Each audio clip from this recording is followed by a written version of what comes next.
Hello dear friends. पिछले lecture में हमने स्टैंडर्ड फंक्शंस की डेरिवेटिव्स पर डिस्कशन किया था, जैसे कि derivative of x to the power n, a to the power x, 1/x, root x, इसके अलावा साइन एक्स कॉस एक्स या फिर टेन एक्स कॉट एक्स और दूसरे जो स्टैंडर्ड फंक्शंस हैं उनके डेरिवेटिव को हमने डिस्कस किया था। लेकिन क्या होगा अगर आपको कभी ज़रूरत पड़ जाए derivative of sine root x की। आपको साइन एक्स का डेरिवेटिव पता है, कॉस एक्स होता है, आपको रूट एक्स का डेरिवेटिव भी पता है, लेकिन अगर आपको साइन रूट एक्स का डेरिवेटिव मालूम करने की ज़रूरत पड़े तो आप कैसे मालूम करेंगे? या फिर अगर आपको रूट टेन एक्स का डेरिवेटिव मालूम करना हो या फिर log of sine of x square plus 5 का डेरिवेटिव आपको मालूम करना हो, या फिर किसी और फंक्शन का जैसे cos root x square plus 5 का, तो आप कैसे मालूम करेंगे? जाहिर है कि इन ज़ाब्तों का हम डायरेक्ट इस्तेमाल इस डेरिवेटिव को मालूम करने के लिए नहीं कर सकते। इस तरह के जो फंक्शंस होते हैं ये कहलाते हैं कंपोजिट फंक्शंस। तो आज हम कंपोजिट फंक्शन के बारे में ही डिस्कस करने वाले हैं। जैसा कि आप जानते हैं, हमने पिछली बार देखा था, अगर साइन का डेरिवेटिव हमको मालूम करना है तो साइन का डेरिवेटिव आपने याद कर लिया होगा, कॉस एक्स होता है। उसी तरह से अगर मैं साइन वाई को डिफ्रेंशिएट करता हूँ विथ रिस्पेक्ट टू वाई तो भी इसका आंसर मुझे मिलता है कॉस वाई। अगर मैं साइन टी को डिफ्रेंशिएट करता हूँ विथ रिस्पेक्ट टू टी तो साइन टी का डेरिवेटिव होगा कॉस टी। अगर मैं साइन थीटा को डिफ्रेंशिएट करता हूँ विथ रिस्पेक्ट टू थीटा तो साइन थीटा का डेरिवेटिव जाहिर है कि ये भी कॉस थीटा के इक्वल होगा। लेकिन अगर मैं साइन वाई को डिफ्रेंशिएट करता हूँ विथ रिस्पेक्ट टू एक्स तो इसका आंसर क्या होगा? अगर वाई ये एक्स का फंक्शन है और मैं साइन वाई को डिफ्रेंशिएट करता हूँ विथ रिस्पेक्ट टू एक्स तो इसका आंसर हमको क्या मिलेगा? तो यही हमको सीखने को मिलेगा डेरिवेटिव ऑफ कंपोजिट फंक्शंस में। तो देखिए, जैसा कि आपने देखा, साइन एक्स का डेरिवेटिव कॉस एक्स होता है, साइन वाई का derivative cos y, sine t का डेरिवेटिव कॉस टी होता है। वैसे मैं कंसीडर करता हूँ कि साइन स्टार एक फंक्शन है और उससे मैं डिफ्रेंशिएट करता हूँ विथ रिस्पेक्ट टू एक्स, तो जाहिर है कि साइन का डेरिवेटिव कॉस एक्स है, साइन वाई का कॉस वाई, साइन टी का कॉस टी है, तो वैसे ही साइन स्टार का डेरिवेटिव मुझे कॉस स्टार मिलेगा। लेकिन क्योंकि यहाँ आप देखते हैं कि साइन एक्स को हमने with respect to x differentiate किया था इसलिए हमको कॉस एक्स मिला, साइन वाई को हमने with respect to y differentiate किया इसलिए हमको कॉस वाई मिला। लेकिन यहाँ साइन स्टार है और उसे हम with respect to x differentiate कर रहे हैं, यानी यहाँ पर एक्स नहीं है, एक्स की जगह पे स्टार है, तो उसका डेरिवेटिव जाहिर है कॉस स्टार तो होगा, लेकिन इसके साथ में हमें इसके मल्टीप्लिकेशन में स्टार का डेरिवेटिव लिखना होगा। इस तरह से कंपोजिट फंक्शन काम करता है। एक और एग्जांपल देखते हैं, जैसे अगर मुझे साइन हार्ट इसका डेरिवेटिव मालूम करना है विद रिस्पेक्ट टू एक्स, तो बिल्कुल वैसे ही जैसे साइन स्टार का डेरिवेटिव कॉस स्टार था वैसे ही साइन हार्ट का डेरिवेटिव होगा कॉस हार्ट। लेकिन मल्टीप्लिकेशन में इस हार्ट का हमें डेरिवेटिव लिखना होगा क्योंकि यह एक्स की जगह पर हार्ट है। जैसे यहाँ पे sine x with respect to x था, यहाँ पे sine star with respect to x, sine heart with respect to x, तो एक्स की जगह पे यहाँ स्टार था, यहाँ हार्ट है, तो हमको साइन हार्ट का डेरिवेटिव कॉस हार्ट मिल गया। और मल्टीप्लिकेशन में हमको डेरिवेटिव लिखना है हार्ट का या फिर स्टार का जो कि एक्स की जगह पर है।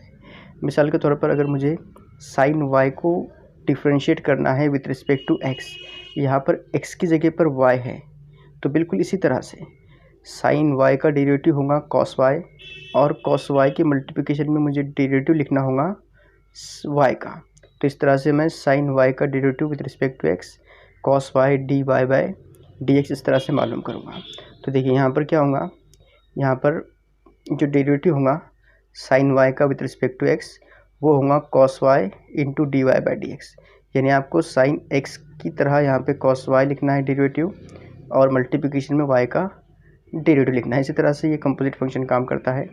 अभी देखिए यहाँ पर एक मिसाल देखते हैं हम, जैसे अगर मुझे साइन रूट एक्स का डेरिवेटिव मालूम करना है, यहाँ पर x की जगह पे रूट एक्स है और मुझे साइन रूट एक्स को डिफ्रेंशिएट करना है विथ रिस्पेक्ट टू एक्स, तो सबसे पहले साइन रूट एक्स का डेरिवेटिव होगा कॉस रूट एक्स और मल्टीप्लिकेशन में रूट एक्स जो x की जगह पर है उसका डेरिवेटिव हमको लिखना है, यानी d by d x root x. और इसके बाद जैसे सॉल्व करते हैं वैसे ही सॉल्व करेंगे, ये term as it is, cos root x as it is और फिर मल्टीप्लिकेशन में डेरिवेटिव ऑफ रूट एक्स। तो डेरिवेटिव ऑफ रूट एक्स कितना होता है? ये होता है 1/2 रूट एक्स। ये आपने याद किया होगा, हमारे पिछली वीडियो में मैंने कहा था कि इस तरह के जो फार्मूले हैं डेरिवेटिव ऑफ स्टैंडर्ड फंक्शन के वो आपको बिल्कुल अच्छी तरह से याद कर लेने हैं, इसकी ज़रूरत में बार बार पड़ती है इस चैप्टर में। एक और मिसाल देखिए, जैसे मुझे अगर मालूम करना है derivative of sine of ten x, तो यहाँ पर x की जगह पर है tan x, ये कंपोजिट फंक्शन है sin ऑफ tan x, और x की जगह पे यहाँ पर tan x है, तो sin tan x का डेरिवेटिव होगा cos tan x, और मल्टीप्लिकेशन में हमको डेरिवेटिव लिखना होगा tan x का। ठीक है, तो इसी तरह से अगली स्टेप में ये इतना हिस्सा एज इट इज़ होगा, और मल्टीप्लिकेशन में यानी cos tan x into derivative of tan x, तो डेरिवेटिव ऑफ tan x होता है sec स्क्वायर x। यहाँ पर ये प्रॉब्लम कंप्लीट होता है। देखिए यहाँ पर जो हमने साइन tan x को सॉल्व किया, tan x ये एक फंक्शन है x का। अगर मैं tan x को रिप्लेस कर दूँ f ऑफ x से इस स्टेप के अंदर, तो मुझे क्या मिलेगा, देखिए इस तरह से मिलेगा। अगर मैं tan x को रिप्लेस करता हूँ f ऑफ x से, तो derivative of sine of f of x is equal to cos f of x into derivative of f x। So ये कंपोजिट फंक्शन का फार्मूला आपको याद रखना है, derivative of sine f of x equal to cos f of x into derivative of f of x। ये जो derivative of f of x है इसे f डैश x इस तरह से भी लिखा जाता है। आपको याद करने के लिए बहुत आसान तरीका यह है कि आप स्टैंडर्ड फंक्शन के डेरिवेटिव याद कर लीजिए। यहाँ पर आप देखेंगे तो यहाँ पर ज़्यादा कुछ नहीं है, वही स्टैंडर्ड फंक्शन का डेरिवेटिव है, और मल्टीप्लिकेशन में जो सब फंक्शन है उसका डेरिवेटिव आपको लिखना है। देखिए हमने यहाँ पर क्या किया, हमें पता था कि साइन एक्स का डेरिवेटिव होता है कॉस एक्स, साइन एक्स को with respect to x differentiate किया, हमको मिलता है कॉस एक्स। लेकिन यहाँ पर एक्स की जगह पर अगर कोई दूसरा फंक्शन है, जैसे यहाँ पर अगर साइन हार्ट है, तो डेरिवेटिव ऑफ साइन हार्ट होगा कॉस हार्ट, और मल्टीप्लिकेशन में हमें हार्ट का डेरिवेटिव लिखना होगा। अब यहाँ पर अगर मैं हार्ट को एफ ऑफ एक्स से रिप्लेस करता हूँ, तो मुझे कुछ इस तरह का ज़ाब्ता मिलेगा, derivative of sine f of x equal to cos f of x into derivative of f of x. उसी तरह से अगर मैं डेरिवेटिव ऑफ कॉस एक्स मालूम करूँ, तो कॉस एक्स का डेरिवेटिव आपने याद किया होगा, ये होगा निगेटिव साइन एक्स के इक्वल। अगर मैं यहाँ पर भी एक्स को रिप्लेस करता हूँ हार्ट से, तो डेरिवेटिव ऑफ कॉस हार्ट होगा निगेटिव साइन हार्ट के इक्वल, और मल्टीप्लिकेशन में मुझे हार्ट का डेरिवेटिव लिखना है। ठीक है, अगर मैं हार्ट को रिप्लेस करता हूँ एफ ऑफ एक्स से, तो फिर मुझे एक फार्मूला यहाँ पे मिलेगा, derivative of cos f of x equal to negative sine of f of x into derivative of f of x. देखिए उसी तरह से बिल्कुल अगर tan x का ज़ाब्ता आपने याद किया होगा, तो डेरिवेटिव ऑफ tan x होता है सेक स्क्वायर x, और यहाँ पर अगर मैं x को फिर से रिप्लेस करता हूँ हार्ट से, आपने याद किया है कि डेरिवेटिव ऑफ tan x जो होता है वो होता है सेक स्क्वायर x। उसी तरह से डेरिवेटिव ऑफ tan हार्ट ये होगा सेक स्क्वायर हार्ट के इक्वल, और मल्टीप्लिकेशन में मुझे हार्ट का डेरिवेटिव लिखना है। बिल्कुल इसी तरह से काम करते आना है। तो एक ज़ाब्ता हमको मिलेगा यहाँ पर, derivative of tan f of x equal to sec square f of x into derivative of f x. यहाँ पर अगर मैं एफ डैश एक्स भी पढ़ लूँ तो कोई गलत नहीं होगा। देखिए इसके बाद है derivative of cot x. Derivative of cot x होता है निगेटिव कॉसेक स्क्वायर एक्स, और अगर मैं डेरिवेटिव ऑफ कॉट हार्ट इस तरह का अगर कोई फंक्शन हो, यानी यहाँ पर हार्ट की जगह पे कोई भी फंक्शन हो सकता है, तो इसका डेरिवेटिव होगा negative cosec square heart into derivative of heart. और उसे फिर से अगर मैं हार्ट की जगह पर एफ ऑफ एक्स लिख दूँ, तो हमें इस तरह से एक फार्मूला मिलेगा, जो कि होगा derivative of cot f of x equal to negative cosec square f of x into derivative of f x. देखिए इसके बाद में डेरिवेटिव ऑफ सेक एक्स ये होता है sec x into tan x, और बिल्कुल उसी तरह से अगर मैं यहाँ पर एक्स को रिप्लेस करता हूँ हार्ट से, तो यहाँ पर सेक एक्स में सेक हार्ट होगा और टेन एक्स में टेन हार्ट। इस तरह से पूरा प्रॉब्लम चेंज हो जाएगा, और मल्टीप्लिकेशन में मुझे डेरिवेटिव लिखना होगा हार्ट का, और यहाँ पर हार्ट को फिर मैं एफ ऑफ एक्स से रिप्लेस करता हूँ, तो मुझे इस तरह का एक फंक्शन मिलेगा, derivative of sec f of x is equal to sec f of x into tan f of x into derivative of f x. और बिल्कुल वैसा ही है कॉसेक एक्स।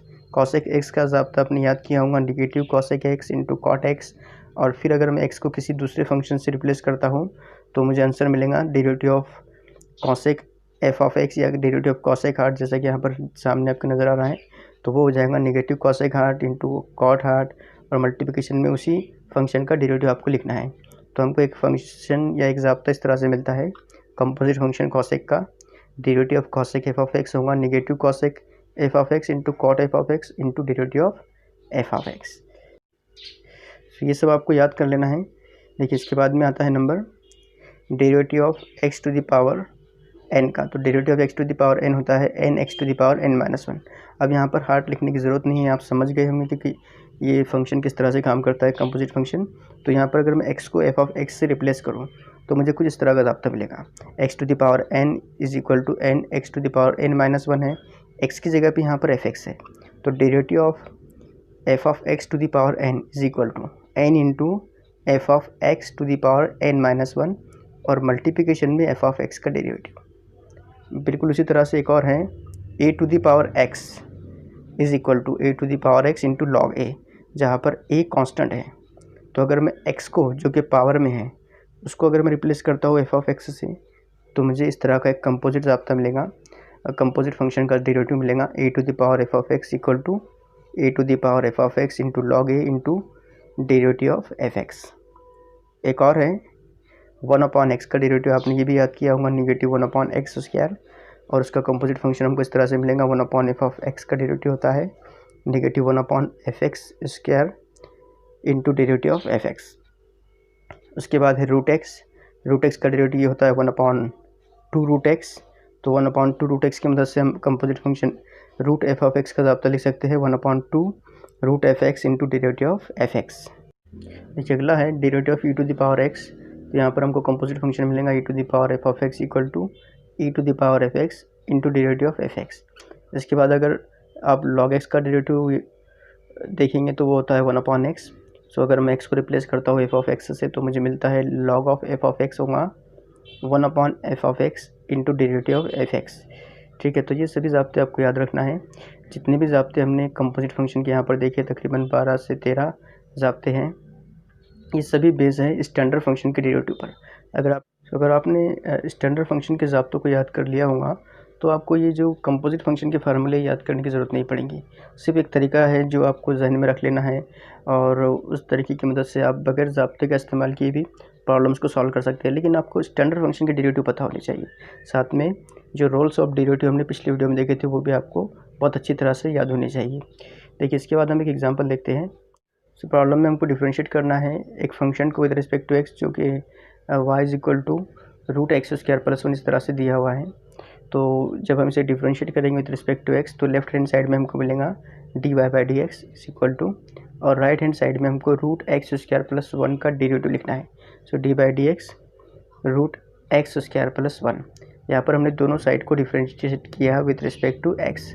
अब देखिए ये साइड को तो हमको ऐसे ही लिखना है, इसको हमको सॉल्व करना है। अब यहाँ पर देखिए ये जो फंक्शन है square root of x square plus 1, यहाँ पर अगर आप गौर से देखिए तो ये जो एक्स स्क्वायर प्लस 1 है इसको हम एफ ऑफ एक्स कंसिडर कर सकते हैं।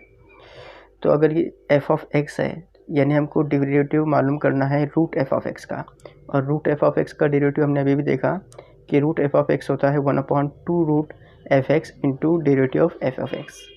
यानी हमको एक्चुअल में यहाँ पर रूट एक्स का ही ज़ाब्ता इस्तेमाल करना है। तो आपको पता है कि रूट एक्स का ज़ाब्ता होता है 1/2 रूट एक्स, और एक्स की जगह पे यहाँ पर एफ ऑफ एक्स है, तो हमारी जो अगली स्टेप होंगी वो होंगी 1/2 रूट एक्स स्क्वायर प्लस 1, क्योंकि एक्स की जगह पे यहाँ पर एक्स स्क्वायर प्लस 1 है, तो ये होगा एक्स स्क्वायर प्लस 1। लेकिन मल्टीप्लिकेशन में हमको उसी फंक्शन का डेरिवेटिव लिखना है, यानी derivative of x square plus 1, ये मल्टीप्लिकेशन में आ गया यहाँ पर। अब इस पार्ट को सॉल्व करना है, ये पार्ट तो एज इट इज़ होगा। अब यहाँ पर डेरिवेटिव लेने की ज़रूरत नहीं है क्योंकि हमने इसे डिफ्रेंशिएट कर लिया ऑलरेडी। तो इस हिस्से की अगर हम बात करें तो हमने देखा था स्टैंडर्ड फंक्शन, देखिए ये फंक्शन को हमने एज इट इज़ लिख दिया, और derivative of x square plus 1, x square का डेरिवेटिव होता है 2x। ठीक है, x to the power n का डेरिवेटिव आपको पता है, तो एक्स स्क्वायर का डेरिवेटिव 2x है, वो हम यहाँ पर रिप्लेस कर लेंगे, और 1 का डेरिवेटिव 1 क्योंकि कांस्टेंट है उसका डेरिवेटिव होगा 0। अभी यहाँ पर 2 और ये 2, ये दोनों देख सकते हैं आप यहाँ पर न्यूमरेटर और डिनोमिनेटर के अंदर दोनों भी सेम है, मल्टीप्लिकेशन में है, तो ये दोनों भी 2 कैंसिल हो जाएंगे और हमको फाइनली मिलेगा x upon root x square plus 1। देखिए अब यहाँ पर अगला क्वेश्चन है differentiate with respect to x y is equal to sine of log x. तो इसे भी हमें डिफरेंशिएट करना है विद रिस्पेक्ट टू एक्स। जब हम इसे डिफरेंशिएट करेंगे तो हमको मिलेगा dy by d x equal to d by d x sine of log x. इसे अगर आप देखें तो ये आप देख कर ही पहचान लेंगे कि ये कंपोजिट फंक्शन है साइन का, जहाँ पर x की जगह पे है log x। ठीक है, तो हम यहाँ पर कंपोजिट फंक्शन यूज़ करेंगे साइन एफ ऑफ एक्स का। साइन एफ ऑफ एक्स होता है कॉस एफ एक्स के बराबर, और मल्टीप्लिकेशन में हमको derivative of f of x लिखना है। यहाँ पर एफ ऑफ एक्स की वैल्यू है log x। तो जब हम इसे रिप्लेस करेंगे इस फार्मूले में, या फिर अगर आप फार्मूला याद नहीं करते हैं तो आप डायरेक्ट साइन का डेरिवेटिव लिखिए। साइन का डेरिवेटिव होता है कॉस एक्स, तो हमको यहाँ पे साइन लॉग एक्स का डेरिवेटिव मिलेगा कॉस लॉग एक्स, और क्योंकि एक्स की जगह पे लॉग एक्स है इसलिए मल्टीप्लिकेशन में हमको डेरिवेटिव ऑफ लॉग एक्स लिखना है। ठीक है, डेरिवेटिव ऑफ लॉग एक्स आपको पता है कितना होता है, डेरिवेटिव ऑफ लॉग एक्स होता है 1/x। तो जो नेक्स्ट स्टेप होंगे इसके अंदर हम लिखेंगे cos of log x as it is, और डेरिवेटिव ऑफ लॉग एक्स होता है 1/x। तो ये प्रॉब्लम भी यहाँ पर कंप्लीट होती है। इसके बाद हम बात करने वाले हैं थ्योरम 1.12 की, जो कि बहुत ही इंपॉर्टेंट थ्योरम है। तो थ्योरम का स्टेटमेंट इस तरह से है कि अगर if y is equal to f of u is a differentiable function of u and u is equal to g of x is a differentiable function of x, then y is equal to f of g of x is differentiable function of x, and dy by dx equal to dy by du into du by dx। तो statement में actual में दिया हुआ क्या है इसको पहले समझ लेते हैं। देखिए यहाँ पर क्या है कि y एक फंक्शन है u का, y फंक्शन दिया हुआ है जो कि फंक्शन है u का, y is a function of u और वो डिफरेंशिएबल है, y is a differentiable function of u। उसके बाद अगले स्टेटमेंट में दिया हुआ है u is a differentiable function of x, u is a differentiable function of x। ठीक है, और हमको प्रूव करना है कि y is a differentiable function of x, y is a differentiable function of x, ये हमको प्रूव करना है। इसके साथ साथ हमको ये भी साबित करना है कि dy by d x equal to होता है dy by d u into d u by d x के, यानी dy बाई डी एक्स ये होता है इन दोनों के मल्टीप्लिकेशन के बराबर। तो ये स्टेटमेंट है इस थ्योरम का, तो इसका प्रूफ भी हम देखते हैं। सो प्रूफ में हम देखने वाले हैं, सबसे पहले आपको कंसीडर करना है delta x be a small increment in x, delta y be a small increment in y, और delta u be a small increment in u. जैसा कि आप जानते हैं कि delta y by delta x equal to होगा delta y by delta x की। अगर मैं राइट हैंड साइड में मल्टीप्लाई करूँ delta u by delta u से, तब भी राइट हैंड साइड और लेफ्ट हैंड साइड इक्वली होंगे, क्योंकि delta u by delta you ये 1 हो जाएगा, और जब हम इसे मल्टीप्लाई करेंगे इस नंबर से तो उसकी वैल्यू में कोई फ़र्क नहीं पड़ने वाला है। अभी जो राइट हैंड साइड आप देख रहे हैं, इसके डिनोमिनेटर को अगर मैं एक्सचेंज कर दूँ, जब मैं डिनोमिनेटर को एक्सचेंज कर दूँगा तो मुझे किस इस तरह का हिस्सा मिलेगा। तो देखिए यहाँ पर हमको मिलता है delta y by delta x equal to delta y by delta u into delta u by delta x. इसके बाद हमको लिमिट रखना है as delta x tends to 0 दोनों भी साइड में। ठीक है, तो ऐसा करने से क्या होगा, देखिए लास्ट स्टेप क्या है, delta y by delta x equal to delta y by delta u into delta u by delta x, और दोनों साइड में हमको limit as delta x tends to 0 रख देना है। तो मैं पहले लेफ्ट हैंड साइड में रखता हूँ लिमिट, और उसके बाद मुझे राइट हैंड साइड में भी लिमिट रखना है। सो लिमिट का जो एक बेसिक रोल है उसके मुताबिक मैं यहाँ पर दोनों भी साइड में लिमिट को सेपरेट कर सकता हूँ। यहाँ पर देखिए ये हो सकता है limit delta x tends to 0 delta y by delta u into delta u by delta x, इसकी लिमिट मैं यहाँ पर अलग कर सकता हूँ, बिल्कुल ऐसे है। ठीक है, अब आप यहाँ पर देख सकते हैं कि ये जो limit delta x tends to 0 delta y by delta x है, इसके राइट हैंड साइड में हमको मिलता है delta y by delta u, और उसके प्रोडक्ट में delta u by delta x, और दोनों के साथ में लिमिट है as delta x tends to 0। तो जैसा कि दिया हुआ है कि u is a differentiable function of x, तो हम कह सकते हैं कि u is a continuous function of x also, और हम यहाँ पे लिख सकते हैं as delta x tends to 0 we get delta u tends to 0, यानी अब हम यहाँ पर डेल्टा x की जगह पर डेल्टा u को रिप्लेस कर सकते हैं जहाँ पर भी चाहें, लेकिन हम हर जगह रिप्लेस नहीं करेंगे। हम जो लास्ट स्टेप इसमें देखते हैं कि ये जो राइट हैंड साइड का पहला टर्म है डेल्टा एक्स टेंस टू 0, तो इस डेल्टा एक्स टेंस टू 0 को मैं रिप्लेस कर सकता हूँ डेल्टा यू टेंस टू 0 से, और वही हम करेंगे। तो इस तरह से हमको एक नई स्टेप मिलेंगे जो किस तरह से होगी। यहाँ पर इस स्टेप में और इस स्टेप में कुछ ज़्यादा फ़र्क नहीं है, सिर्फ यहाँ पर डेल्टा एक्स टेंस टू 0 को हमने रिप्लेस किया डेल्टा यू टेंस टू 0 से। ये स्टेप हासिल करने के बाद जैसे कि क्वेश्चन के अंदर दिया हुआ था कि y is a differentiable function of u, और आप जानते हैं कि जब y is a differentiable function of u अगर है तो इसका मतलब है कि limit delta u tends to 0 delta y by delta u ये एग्जिस्ट है, और delta y by delta u as limit delta u tends to 0 इसकी वैल्यू होती है delta y by delta u की। ये दिया हुआ था y is a differentiable function of u, ये दिया हुआ है, मतलब उसके साथ में हमको ये भी दिया हुआ है ठीक है, ये आपके नॉलेज पर बेस है। इसके साथ में एक और बात दी हुई है कि वो u is a differentiable function of x। तो u अगर डिफरेंशिएबल फंक्शन ऑफ x है तो limit delta x tends to 0 delta u by delta x ये भी एग्जिस्ट है और इसकी वैल्यू है du बाय dx के इक्वल। तो अब यहाँ पर आप ऑब्जर्व कीजिए, इस स्टेप के अंदर इसके राइट हैंड साइड में देखिए कि limit delta u tends to 0 delta y by delta u, delta y by delta u tends to 0 limit है, ये एग्जिस्ट है। इसका मतलब है कि ये हिस्सा भी एग्जिस्ट है।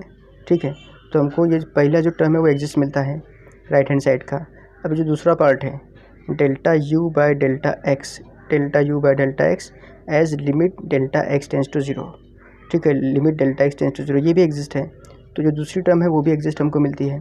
तो जब दो एग्जिस्ट क्वांटिटी को हम मल्टीप्लाई करते हैं तो उनका प्रोडक्ट भी हमको एग्जिस्ट ही मिलता है। यानी हम यहाँ पर कह सकते हैं कि limit delta x tends to 0 delta y by delta u ये एग्जिस्ट है, मतलब y is a differentiable function of x, y is a differentiable function of x, ये हमको यहाँ पर मिलता है। और यही हमको साबित करना था। हमें साबित क्या करना था कि if y is a differentiable function of u, u is a differentiable function of x, then y is a differentiable function of x, ये हमको प्रूव करना था। तो हमने यहाँ पे प्रूव कर दिया कि y is a differentiable function of x। अब इसके बाद एक और टर्म हमको प्रूव करनी है जिसमें देखिए यहाँ पर क्योंकि y differentiable function of x है, जैसा कि यहाँ पर y differentiable function of u था, तो हमने यहाँ पर राइट हैंड साइड में dy बाई du हासिल किया था। यहाँ पे y डिफरेंशिएबल फंक्शन है x की, तो राइट हैंड साइड में हमको मिलेगा dy बाई dx। इस पार्ट को और इस पार्ट को देखिए, इसका राइट हैंड साइड और इसका राइट हैंड साइड इक्वल है। ठीक है, इसके राइट हैंड साइड में है dy बाई dx, दोनों भी इक्वल है। ठीक है, तो dy बाई dx ये इक्वल होगा limit delta u tends to 0 delta y by delta u के। लेकिन ये जो पार्ट है delta y by delta u, delta y by delta u ये है dy बाई du के इक्वल। तो ये हो गया dy बाई du के equal as limit delta u tends to 0। और उसी के मल्टीप्लिकेशन में delta u by delta x, delta u by delta x as limit delta x tends to 0, ये इक्वल है du बाई dx के। तो multiplication में लिखेंगे du बाई dx। और ये भी हमको प्रूफ करना था। तो यहाँ पर ये थ्योरम हमारा कंप्लीट होता है। इस थ्योरम को किस तरह से लिखना है आंसर बुक में, ये आप डाइजेस्ट में टेक्स्ट बुक में देख सकते हैं। इसी के अलावा आप अपने सब्जेक्ट टीचर से भी डिस्कस कर सकते हैं कि आपको किस तरह से इस थ्योरम को आंसर बुक में लिखना है और ज़्यादा से ज़्यादा मार्क हासिल करना है। तो यहाँ पर इस वीडियो को हम स्टॉप करते हैं और अगले वीडियो में हम बहुत सारे एग्जांपल्स के साथ हाजिर होंगे, क्योंकि कंपोजिट फंक्शन के लिए जितने एग्जांपलों की ज़रूरत यहाँ पर थी, जितने एग्जांपल्स की ज़रूरत थी, मुझे नहीं लगता कि इस वीडियो में ली गई एग्जांपल काफ़ी हैं। तो अगले वीडियो में इंशाल्लाह हम बहुत सारे एग्जांपल के साथ में हाजिर होंगे। सो अगर आपने अभी तक के हमारे चैनल को सब्सक्राइब नहीं किया है तो please subscribe our channel. And once again thanks for watching.